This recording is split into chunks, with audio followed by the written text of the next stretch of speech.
What is up, everyone? We are here talking about UFC Fight Night, Emmet versus Vallejos in the Apex. Yippee. Um, man, I gotta keep it real. I feel like this fight card is actually pretty decent. Now, there may be some slow fights in here, but I think overall it's a pretty good card. Arguably, this should have just been the card for UFC 326 because some of these fights are much better. Well, a lot of these fights are much better actually than what we got on the actual pay-per-view card. But let's not get too deep into that. Let's start off with the first fight on the card. We got Piera Rodriguez versus Sam Hughes. Now, Sam Hughes coming off a win. So is Rodriguez. Hughes has the wrestling to get it done. She just came off of a win against that one Irish chick, who I don't think is that good, to be honest. But still, she won in the grappling department. She looked good. Pretty dominant win overall. Just utilizing her grappling advantage. And I think it's going to be the same case for Piera Rodriguez. You know, Sam Hughes is going to have, I think, a physicality advantage over Rodriguez, who's really tiny for the division and not as strong as Hughes. So I'm going to side with Hughes on this one, even though the records don't really show that. You know, like, you're just a record, you know, person who sides with like a record of someone. You kind of just like lean towards Rodriguez, especially when he comes down to debut MMA. But I'm going to side with Sam Hughes on this one. She is the underdog. She's a plus 130, while Rodriguez is a minus 155. The over 2.5 is a minus 500. I'm just going to put that out there. Minus 500. Let's move on. I got Sam Hughes to win this by decision. Moving on. Elijah Smith versus Sung Young Yu. Or Yu Sung Yu. Or no. Yu Sung Su Young. Yu Sung Young. You so young. There we go. There we go. All right. I think Elijah, I'm not going to go too deep into this one. I think pretty highly of Elijah Smith. He's super explosive, super down to just like brawl and just get in your face and beat the crap out of you, honestly. And he's tough, man. I know Su Young Yu is pretty good, but I don't know. I think Elijah Smith's going to have, you know, just that. He's going to obviously have a size advantage over him, and he's going to be like I feel like just piecing up you so easily in this matchup. And I think he's going to eventually find the TKO. He's looked really good in his recent fights. And yeah, I'm going to side with Elijah Smith on this one. Not too deep into this one just because I feel like I'm just kind of siding with what I feel like is the right pick. In Elijah Smith, he's just looking too good right now. Su Young Yu coming off a win of actually the guy that Cody Garbrandt just won or beat off of getting basically close to DQ'd for kicking Cody in the nuts. So he's coming off a win against Zhao Long, which, I mean, if you look at that fight, dude, it's like, look at that fighter. It's like, I don't think it's really that impressive of a win. But Elijah Smith, dude, he's down to brawl. He's down to scrap. And he's a nasty fighter, man. And I think he's going to get this one done pretty soundly. The odds have it as Elijah Smith is a minus 198 and Su Young Yu as a plus 164. The under 2.5 is actually a plus 200. Man, I would absolutely side with that. I know Elijah Smith, I'm kind of hyping him up to be like some, you know, killer. But, I mean, he has knockout potential. So I would not shy away from the under 2.5 because that looks pretty good as a plus 200. So I'm going with Elijah Smith to get this one via TKO. Moving on.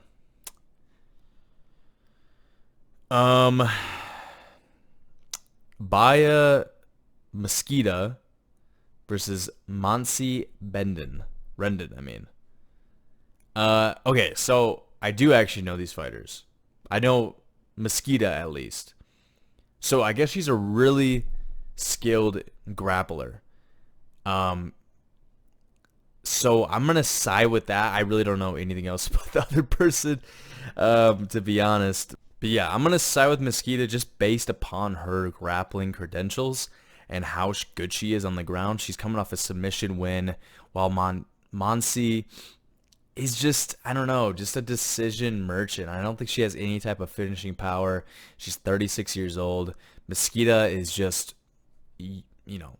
more powerful, more physical than her.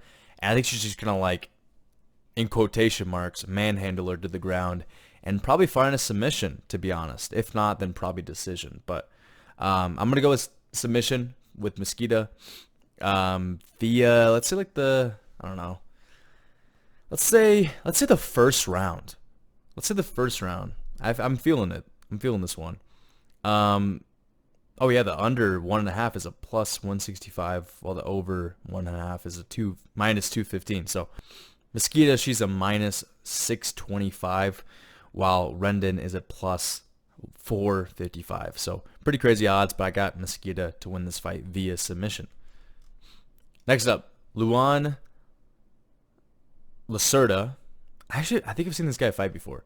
Versus Hector Souza. So honestly, dude, Hector Souza on the Dana White Contender Series didn't look that good. He kind of struggled to even, like, he dominated, I guess you can say, since we consider grappling domination at this point. He dominated his opponent, couldn't get the finish, and Luan Lacerda, he's good. This one's kind of a coin flip to me. Even though the odds may have you think otherwise, I don't know. I'm going to trust the debutee in Souza, but I'm a little cautious to this one. I just didn't really see that great of. I feel like you want to see more in a Dana White Contender Series matchup, where, like, at least, like, if you're going to go to the decision, you just school this guy, get close to finishing and just, dominate. But, like, he did in a sense, but I don't know. I just felt a little underwhelmed. Let's just say that. But I am going to side with Hector Souza to get this one. But yeah, like I said, don't be surprised if Luan Lacerda can somehow win this just based upon his UFC, experience. He's lost against like Damon Blackshear, and it's like, that's not a bad loss. So I don't know. It's kind of a toss-up to me on this one, but I am going to go Souza via decision. Maybe you'll find a TKO, but I'm going to side with decision just because of his recent performance. It didn't look that good. Luan is actually a plus 180, and Souza is a minus 218. So it's like a 2-1 favorite. So I don't know. I would probably be cautious of this one, and yeah, be a little wary of this. So, but my official pick is going to be Hector Souza via decision. Moving on, Vallejos versus Manuel Souza. So, Souza knocked out my boy Mauricio Ruffy way back when in like some like Brazilian MMA fight where he like backs him up to the cage and knocks him out. He's good. He got a win on Dana White Contender Series via TKO in the third round where he was kind of struggling. And Oki, on the other hand, he's coming off a loss against, I think, Mason Jones, the last guy he fought. But, dude, he's fought, like, good competition. Oki has. He fought Mason Jones. Before that, he might have fought Chris Duncan, honestly. I can't remember exactly. But Oki is super dangerous in the first round. He had he had Mason Jones in a lot of trouble in the first round. And honestly, man, I think with that kind of like trouble that Souza had in the Dana White Contender Series and Oki's just strengths in the first round, I'm kind of siding with Oki. I really am. And even though Oki is a plus 225 underdog, I'm kind of siding with them. I don't think this is going to be an easy win for Souza. Like, I rate the Mason Jones and like Chris Duncan's like pretty high, honestly. Like pretty like mid-tier, I guess. And Souza making his debut and having trouble in the contender series. It's like, I don't know. I kind of side with Oki on this one. So I'm going to pick him via TKO in the first round. I'm just kind of feeling it, man.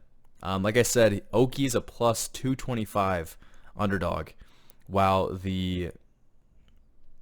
Souza is a minus 278, which is kind of ridiculous. 3-1 favorite, just about. The under 1.5 is a plus 150. I don't know. I would look into this one, dude. Oki's really dangerous. He may be a little bit more cautious in this fight, but he did have a lot of success against Mason Jones. I don't know. Maybe I'm going to be completely wrong about this one, but I am going to side with Oki. So, Oki via TKO in the first round. Chris Curtis versus I'm going to give you a moment. I'm going to give you a moment to guess how you say this guy's name. Not Chris Curtis. Just give you a moment. Maitek Odabai. This guy's name. Dude, he's great. I really like Maitek Odabai. I think a lot of people will like him too. He's just he's like a cool dude. He's really good too. And Chris Curtis, I just don't think he's that good. He's kind of just like a sloppy fighter, I feel like. Like, he's good on the feet, but I think Maitek Odabai is just so much better.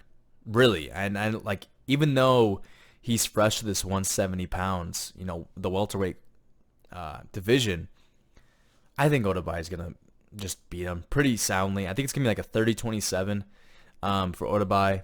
So via decision, not really much to say about this one. Odabai has really good wrestling, really good striking on the feet. Chris Curtis has good, takedown defense, good on the feet striking. But I think, just like I said, Odabai is just going to be the better fighter. So he's going to get this win. The odds have it as Chris Curtis is a plus 220, while Odabai is a minus 270. So, yeah, my official pick's going to be Odabai via decision. Next up, Brad Tavares versus Eric Anders. So Brad Tavares, he's coming off a loss, so is Eric Anders. They're both kind of losing against, like, good competition. So, I mean, Eric Anders got smoked by CLD. This one's kind of a tough one to pick. This one is truly a coin flip matchup. But I'm going to side with Brad Tavares. He was in a lot of trouble in his last matchup. Ended up surviving. I can't remember if the guy got it finished or not. I actually do not remember. But I want to say he did survive until the third round, but I could be wrong. But yeah, I'm going to side with Brad Tavares, man. I think he's just slightly better than Eric Anders, but trust me, this is going to be a super competitive fight just because both guys are kind of like towards the finish line, like they're both kind of like at the end of their MMA careers. And I don't know, it's going to be kind of interesting to see who kind of edges it out just slightly. But I do have Brad Tavares to win this fight via decision over Eric Anders. So odds have it as Tavares actually as the favorite. It's a minus 142, and Eric Anders is a plus 120. So official pick Tavares via decision. Next up, really good fight, Charles Johnson versus Bruno Silva. So Charles Johnson just got knocked out, bro. I think at UFC 324. Bruno Silva's coming off a win over, what's the guy's name? Park Sun-Yu, or I don't know what his name is. I know it's like Sun Park, where he got a submission. This should be a Charles Johnson win. Charles Johnson has better striking, rangier striking. He has, great takedown defense. He's slick on the feet. I think Bruno Silva's pretty good, but I just don't think he has that threat that is needed. And I mean, I guess neither did Alex Perez, but I don't know. I side with Johnson to try to find a TKO. I think he might against Silva just because he's going to have a little bit more of a power advantage. And I feel like in this kind of matchup, Johnson does succeed in these like shorter guys. I don't know, man. It's tough because Johnson's such a tough guy to kind of pick out where he's going to win. I am going to side with Johnson just because I think Silva's pretty good, but I don't think he's that good. And I got Johnson via TKO in the late rounds. I'm going to say like third round TKO. It's going to be a late finish. Bruno Silva may have a lot of success in this fight, but I think Johnson's going to be able to pull this one out of the bag and get a finish late into the fight. So I got Johnson via TKO over Bruno Silva. Before I move on, Johnson actually is a pretty sizable favorite at a minus 185, and Silva is a plus 154. So I don't know. I'd be a little cautious of this one, man. I'd be really, really cautious just because of Johnson coming off that kind of brutal KO. He was wobbling all over the place for quite a bit, and yeah, it didn't look good. It didn't look good at all. So cautious on this one for sure. Next up, we got Vitor Petrino versus Steven Asplund. Now, I got to keep it real. This one is rough because I don't think Vitor Petrino is that good. He's kind of beaten just cans in the heavyweight division. You know, I think he's coming off a knockout win over Sam Peterson, which took him a while to even find the KO. He submitted Austin Lane. I don't know. I feel like Petrino isn't really that good. And then Steven Asplund, on the other hand, had a really good fight. His last one, he got a TKO victory, high volume for a heavyweight, to be honest, and looked really excellent in that fight. But what I look at the most, which is like the biggest red flag for Asplund, is he got subbed by Denzel Freeman, who just got destroyed by Josh Hokett. I don't know if you guys watched that fight. It was, I think, on UFC 324. And Hokett, like, made Denzel Freeman look like he didn't belong in a cage. Like, it was so one-sided, it was, like, embarrassing to watch. I don't think Freeman landed a significant strike, to be honest. So when you see that on your record, that is a glaring flaw where it's like, man, you could get subbed by someone who is so big like Vitor Petrino. But like I said, I don't think Petrino's that good. So I'm going to go on a limb on this one. I am. I would not follow me at all unless you want to just lose money. But I am going to pick Steven Asplund to win this fight. I think the pressure and the volume is going to be too much for Petrino. Petrino has showed that he doesn't have a good gas tank. He's huge at heavyweight. Like, he's just giant. I'm pretty sure he's roided up. But anyways, Asplund's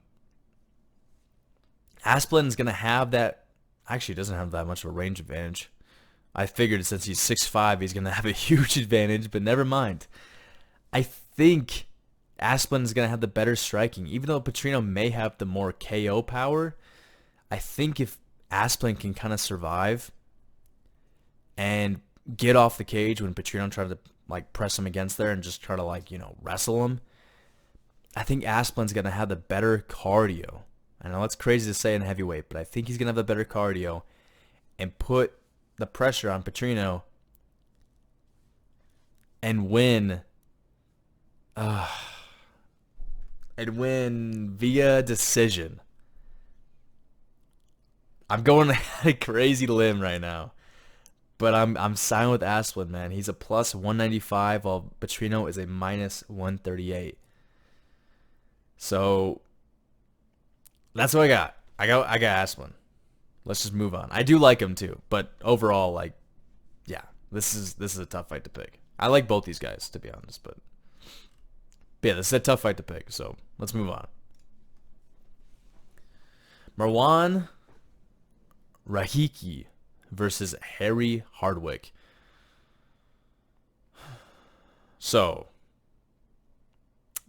I'm gonna pick Rahiki. It's most of this is recency biased. Hardwick could not survive leg kicks in his last fight and was one of the worst debuts I've ever seen. And I thought Rahiki was Australian, is what I've heard, but it says his flag is Morocco. Anyways, this is kind of a cool matchup, honestly. This should be a good fight, even though I think Hardwick is honestly cooked in this fight. Um, but yeah, I'm gonna side with Rahiki to get a TKO victory over Hardwick. I don't think Hardwick's that good, man. Like, he got chewed up with the leg kicks, and even his striking isn't that excellent. I think Rahiki is just going to be better. He's going to be a cleaner striker, and he's just going to piece up Hardwick in the first couple rounds and find a TKO victory. I don't think there's really much you have to say about this one. So I'm going to go with Rahiki. He's a minus 245 favorite, and Hardwick's a plus 200 underdog. So the under 1.5 is a plus 135. Be a little cautious with that one, but maybe you want to side with that, the under 1.5. Like I said, I think it's going to be a finish, but I don't know if Rahiki's going to find it that quick. So official pick's going to be Rahiki via TKO. Next up, one of my boys, Jose Miguel Delgado versus Andre Fili. I like Delgado a lot. I thought he won against Nathaniel Wood, even though it was very competitive. Nathaniel Wood is a very, like, crafty vet. You know, even though he's not that old, he still has like that crafty vet aura to him, if you know what I mean. But Andre Fili, on the other hand, he's a good striker, pretty dynamic, you know, with these kicks, but not that good.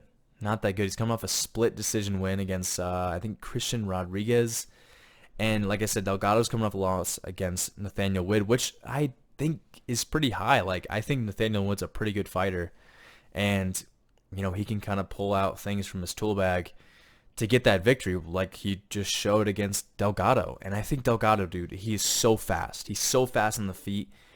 And I just rewatched that fight, actually, against Wood, and I see, like, Andre Fili just kind of rolling with these combinations and just looking like 2 times slower than Delgado. And he got KO'd by Dan Ige, just slipping into his range, and just got like a overhand bomb straight to the jaw.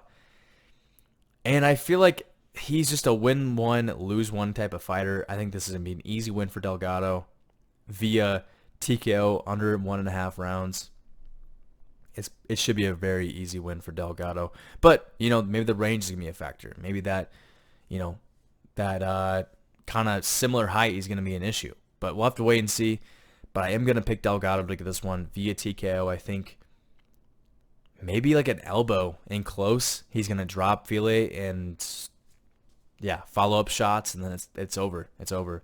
So Delgado's a pretty sizable favorite. He's a minus 340. I kind of agree with that, honestly. While Fili is a plus 270. The under 2.5. Wow, it's going from 2.5? That's kind of interesting. Is a minus 188. Man, I would side with the under 2.5. That's ridiculous, honestly.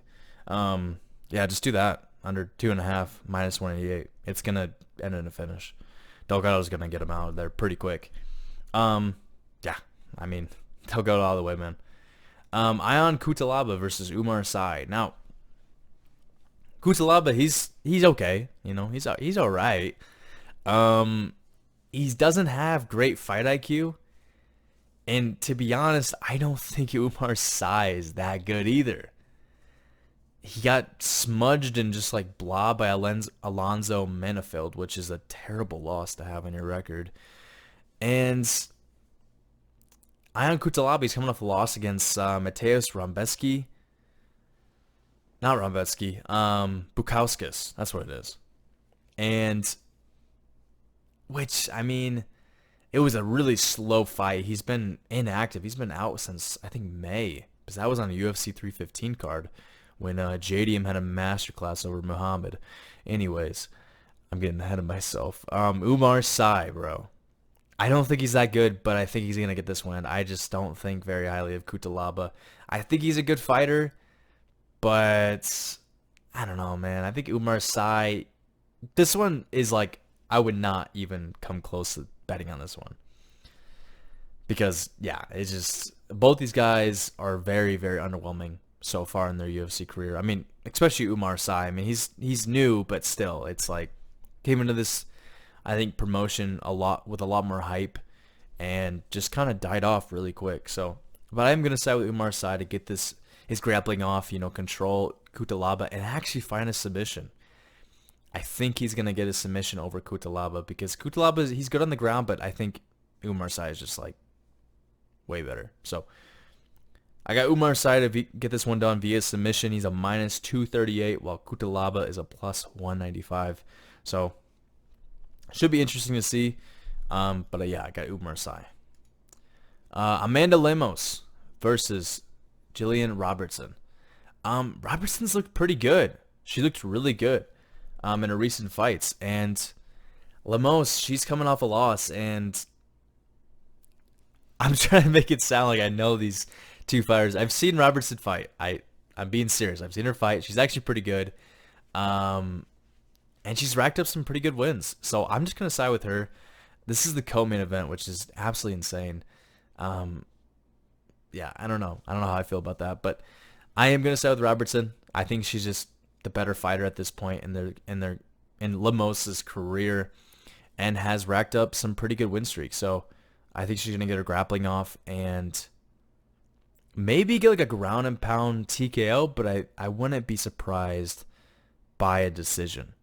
I think it's gonna be somewhat competitive in some way, but yeah, I'm going to side with Robertson to get this win via decision. She is a minus 198, while Lemos is a plus 164. So, official pick, Robertson via decision. Now on to the main event.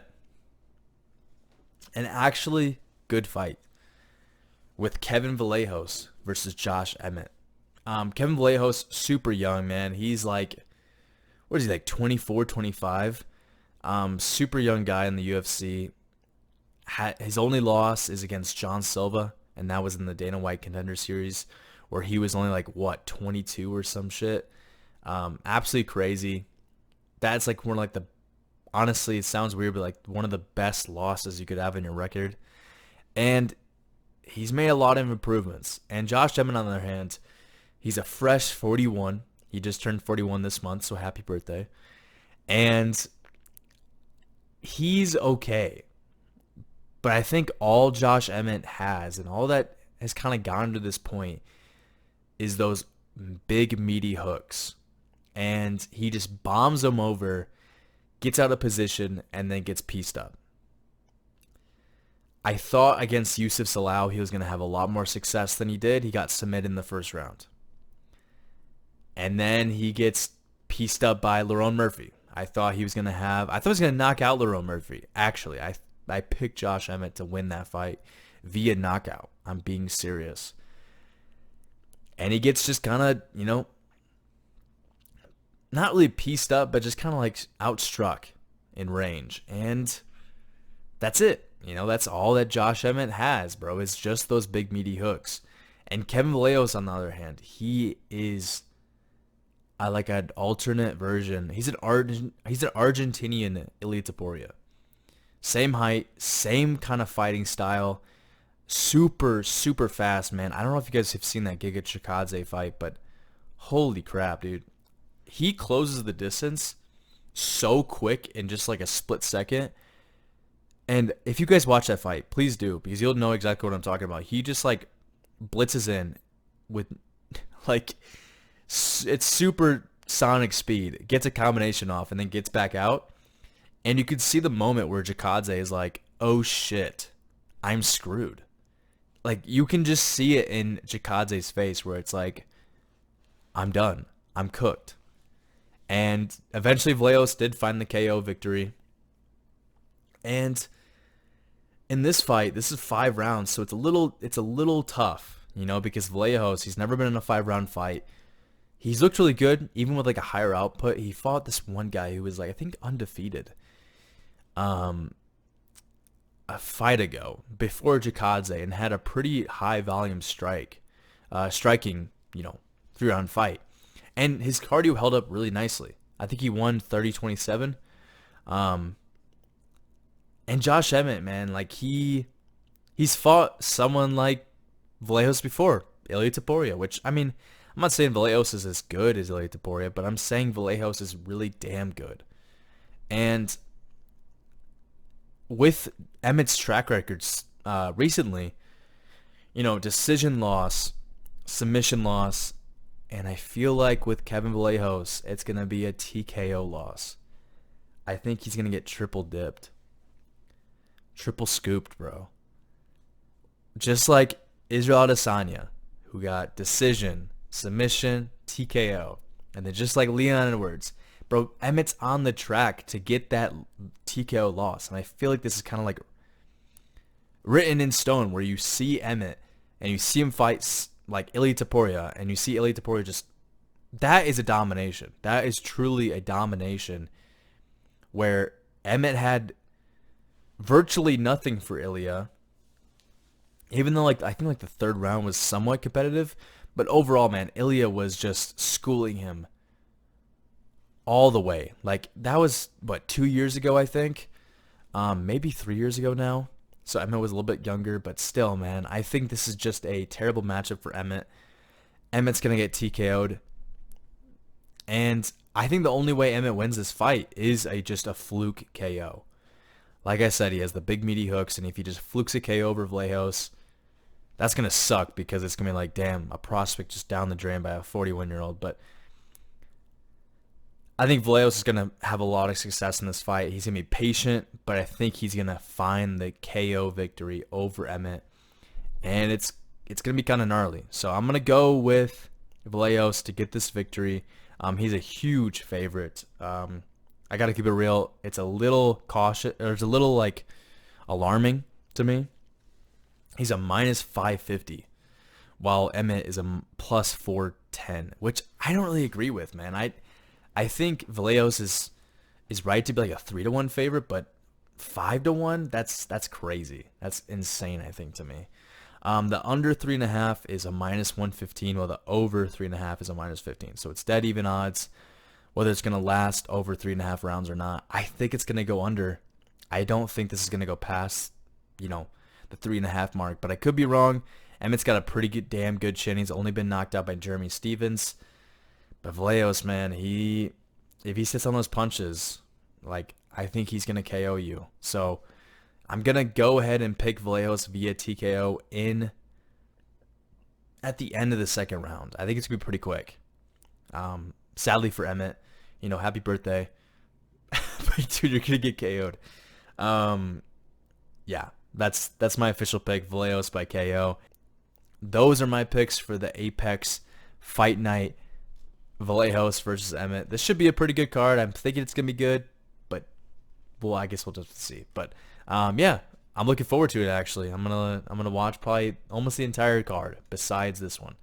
But anyways, guys, thanks for watching. I hope you guys enjoyed, and let me know what you guys think of my picks, and if you guys disagree, agree, let me know in the comments. So I hope you guys enjoyed, and I will see you in the next one. See ya.